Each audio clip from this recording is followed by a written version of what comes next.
নতুন বছরে সবাইকে শুভেচ্ছা। কিন্তু আমরা যদি পেছন তাকিয়ে দেখি তো সেই বছরটাও হয়তো সবার জীবনে কিছু না কিছু দিয়েই গেছে। কারোর ভালো তো কারোর খারাপ, তো এটা মিলিয়েই আমাদের জীবন। ভালো খারাপ না হলে কারোর জীবন চলে না, এটাই মানুষের জীবন। যেমন রাত না পোহালে আমরা দিনের মর্মটা বুঝতে পারি না, ঠিক তেমনই আমাদের জীবনে কষ্ট দুঃখ না আসলে আমরা সেই আনন্দটাকে উপভোগ করতে পারবো না, আর তার মর্মটাও বুঝতে পারবো না। জীবনে যেই সালই আসুক না কেন, আমাদের জীবনে দুঃখ কষ্ট খুশি আনন্দ, তার সাথে অনেক দায়িত্বও আমাদেরকে সাথে করে নিয়ে যেতে হবে যতক্ষণ আমাদের নিঃশ্বাসটা আছে। কারণ এই নিঃশ্বাসটা বন্ধ হয়ে গেলে আমরা আর থাকবো না, কিন্তু আমাদের করা কর্মগুলো আর ভালো ব্যবহারগুলোই থেকে যাবে মানুষের মধ্যে।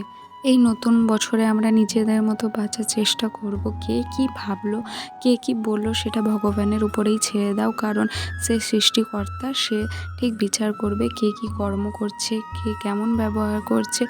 শ্রীকৃষ্ণ বলেছিলেন যে যা হয়েছে সেটাও ভালোর জন্য হয়েছে, যা হচ্ছে সেটাও ভালোর জন্য হয়েছে, আর ভবিষ্যতে যেটা হবে আমাদের সাথে সেটাও ভালোর জন্য হবে। তো অযথা ভবিষ্যতের চিন্তা না করে বর্তমানটাকে ভালো করে উপভোগ করো, কারণ আমাদের জীবনে আমাদের প্ল্যান অনুযায়ী কিছুই হয় না। ভগবানের যা ইচ্ছে হবে তাই হবে। সে ঠিক জন্য অনেক কিছু ভেবে রেখেছে, তো অযথা নিজের চিন্তা না করে সবটাই ভগবানের উপর ছেড়ে দাও। আর দিনের শুরুটা ভগবানের নাম নিয়ে করো, দেখবে সে ঠিক তোমাকে পার করিয়ে দেবে। প্রত্যেক ধাপ সে নিজে হাত ধরে এগিয়ে দেবে। দেখবে যখন তোমার কাছে কেউ থাকবে না, কেউ তোমার পাশে দাঁড়াবে না, তখন ঠিক ভগবান তোমার পাশে থাকবে। 2026-এ কিন্তু প্রথম আজ মঙ্গলবার, তো ভগবানকে তো দেখছি কত ফুল দেওয়া হয়েছে। আমাদের গাছে কিন্তু ভীষণ ফুল ফুটে, তো আমার শাশুড়ি মা আগেই অনেক ফুল দিয়ে রেখেছে। আর যে ঘরটা দেখছো সেটা বৃহস্পতিবার পাতা হয়েছিল, আর ওই ঘর থেকে একটাও ফুল নেওয়া যাবে না, কারণ নিতে গেলেই ঘট হিলে যাবে। আর আমাদের নিয়ম বৃহস্পতিবার ছাড়া ঘটে হিলানো যায় না, আর ওতে আবার ঘর স্থাপন নতুন করে করানো হয় না। তো সেই অনুযায়ী ফুলগুলো থেকেই যাবে, ওইটা নাড়া হবে না। আমি জানি বাসি ফুল ভগবানকে দিতে নেই, যেমন সকালে তাকে দিয়ে পুজো করলে সন্ধেবেলায় প্রত্যেকটা ফুল পরিষ্কার করে নিতে হয়।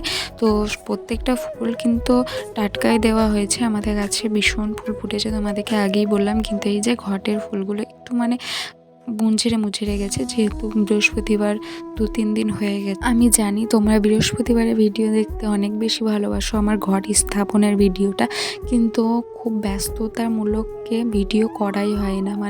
অর্ধেক আমি করি, অর্ধেক আমার শাশুড়ি মা করে, তো এরম করে আর ভিডিও করা হয় না। এখন যেহেতু ছোট দিনের বেলা, ঠান্ডা কি করে যে কেটে যাচ্ছে দিনগুলো বোঝাই যাচ্ছে না। তো যখন গরম একটু বড় দিনগুলো হবে, তো তখন আমি ঠিক তোমাদেরকে বৃহস্পতিবারের ভিডিওগুলো দেব। আর এইদিকে আমি গোপু সোনার পুরো ক্যাতা কম্বল সব রোদে দিয়ে দিয়েছি, আর তাকে আমি সকালবেলায় এমনিই জল দিয়ে রাখি যাতে তার তেষ্টা না পায়। তো আজকে গোপু সোনাকে এই নতুন চুলটা পরে কেমন লাগছে সেটা আমাকে কমেন্ট করে বলিও। আজকের মতো এইটুকুটা, আর সবাইকে রাধে রাধে।